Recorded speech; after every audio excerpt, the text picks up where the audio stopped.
Let me read you the first chapter of I Reanimated the Billionaire's Hellhound, because I think this lets you guys know exactly what kind of crazy story I'm writing and what's going to make it fun. Again, just to recap for those just joining us, this is going to be chapter 1. It's in the rough. It's pre-editing stage, in pre-revision stage a little bit here. Though I probably have touched this part the most because I had to recap from when I initially roughed this in. The cool part is that my themes and tropes here are going to be lust before love. So none of this love at first sight, but would I go to the bedroom with this person? Absolutely. They're totally smoking and flirting with me and having a good time, because I kind of like that theme and I've used it in Honeycombings quite a bit. So it's a good time, and hopefully ending with a love that you guys will enjoy more so than it being a love at first sight. The other trope I'm doing is both characters voicing what they do and do not want from each other.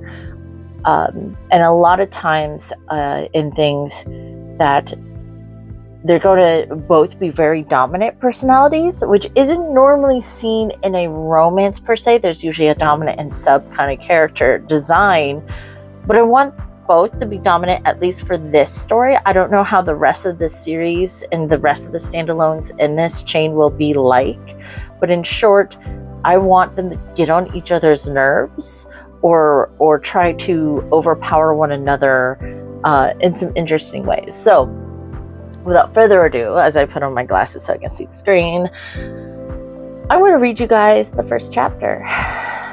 Chapter 1, Tuesday, just past midnight. Dr. Isabel Shipton.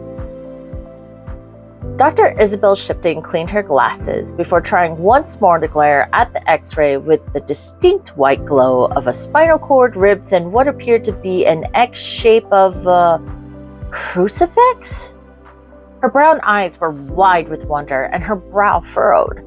Looming close behind her was the Hellhound's owner, Ariel Lionheart, a billionaire bachelor she hadn't expected to walk off the cover of Paranormal Times and into her veterinarian office.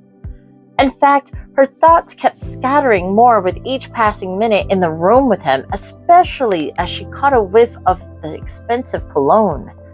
What is that? Citrus with lavender and saddlewood? She wasn't sure if working the night shift was a curse or a blessing tonight. It wasn't every day a drop-dead gorgeous celebrity pleaded for you to save their dog, but the situation wasn't looking good. Is it bad? Ariel's voice had a seductive velour even under these conditions. Exactly how did your hellhound get close enough to a holy relic to even eat it in the first place? She spun around. The over 6-foot-tall brute looked down at her with purple eyes, and his auburn hair a mess, but a stylish mop. His eyes darted to the ground in guilt.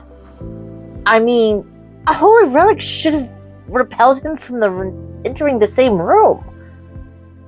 Right, Ariel's face flushed, and he finally made eye contact, making Isabel catch her breath. That cover doesn't do him justice. But the relic was in the yard, he explained. The yard? She gave him a baffled expression. But it's a holy relic. Why would you put it in the yard? You can't just go and buy a new one, or maybe you could, but Isabel was at a loss. How rich is he to afford to toss rare magical items into the yard like street trash?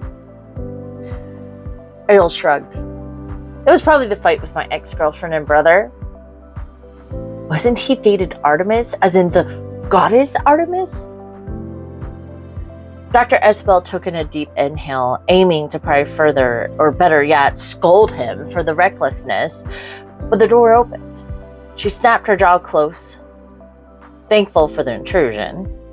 The assistant, Sandra Buttonwood, was a bashful college freshman with thick-rimmed glasses who found herself freezing at the sight of Ariel. Those green eyes bright as she nudged her glasses up and tucked a loose lock of blonde hair behind an ear. Who could blame her at this point?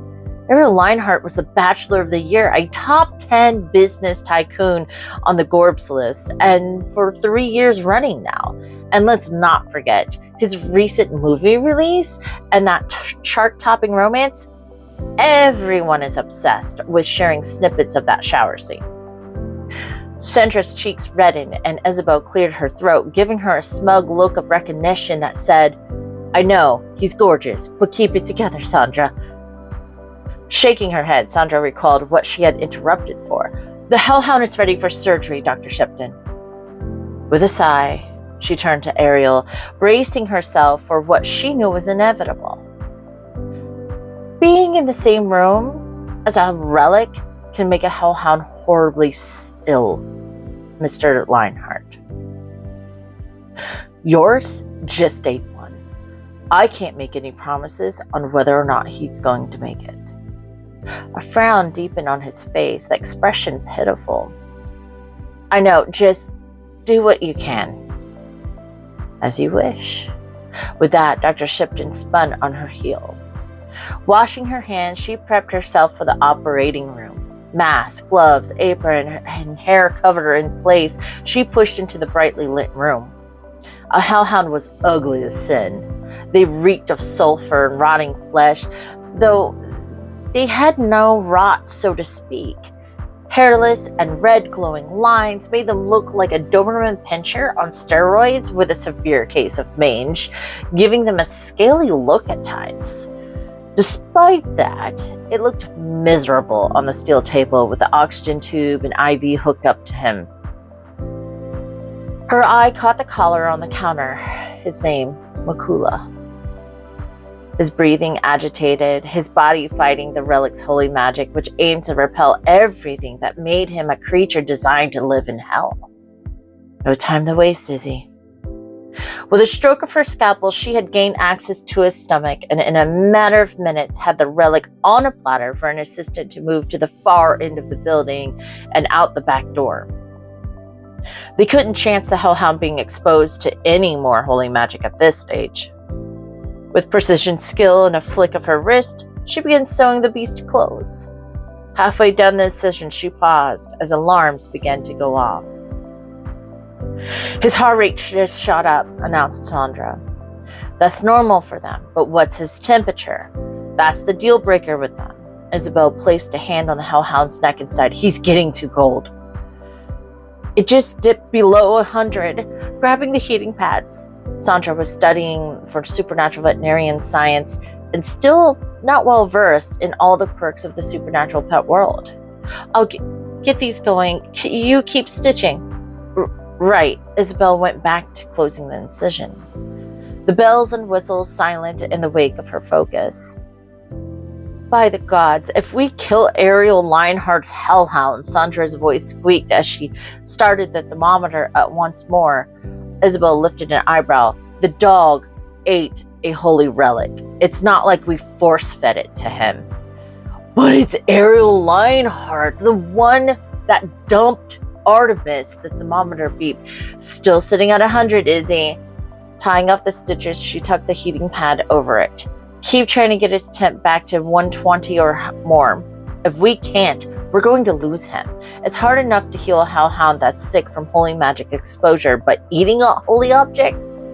The heart monitor flatlined and Isabel's stomach dropped. He's not going to make it. She watched helpless as the Hellhound's life faded. The thermometer beeping, the number dropping into the 90s. "I've failed." It wasn't like a normal dog where she could just shock the heart back to life and resuscitate it. With magical creatures and beings, both ran on magic she didn't have. Bile rolled up and she swallowed the bitter taste down. This was a high-profile situation she had no hope of coming back from. Anyone capable of such magic had a higher calling than veterinarian science anyhow. Any witch or magic user worth their mana would get 10 times the pay at a supernatural being hospital or practice. Wasting magic on a pet seemed ill-advised, even for Isabel's family of talented Merkaba or Jewish mystics. It would take a demon general of the highest order to revive a hellhound, or more terrifying, a necromancer. Leaning on the operating table, she felt defeated. I hate being talentless. If I just could use just a little ounce of magic. Izzy, I can clean this up. Sandra's soft voice broke through the guilt rattling through Isabel. I can tell Ariel. No, I'll tell him. The dead hellhound still seemed menacing, but it didn't stop Isabel from patting his head and leaning in to whisper into his ear.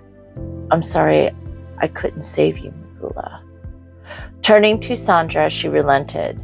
Just leave the body here. I'll see what he wants me to do with the remains. Isabel marched out of the operating room, tossing her gloves and apron in the large trash bin. She flew back into the room where Ariel stopped pacing. Pulling her mask down to her chin, she gave him a look of sympathy. His body language made it clear he loved his hellhound, but if her experience served her well, the bigger the man, the harder they cried. Flashbacks of the time she had to tell Mr. Bonneville, a resident Sasquatch in town, that his Wampus cat had cancer came to mind. A shudder shook her over the sounds that came out of his mouth that had set off others of his species to call back equally mournful. She inhaled deep, holding it there in preparation for what she titled as the hard talk. That bad? Ariel leaned on the examination table. This is my fault. I'm sorry, we removed the relic and we couldn't keep his temperature up, she started, speaking firmly. This never gets easy to do. Isabel stiffened, their eyes locked, and her tone grew sterner. I'm sorry, Mr. Lionheart, your hellhound didn't make it. His head fell forward, leaving her with no clue to his facial expression as she stared at the top of his head, the dark locks falling in disordered waves. She waited, almost straining her ears to hear some hint of tears or crying. Her eyes wandered over his bicep and down his arm muscles, then shot back to his head. He's not eye candy, is he? You just told him his dog died. Pull it together. And there you guys go. Enjoy.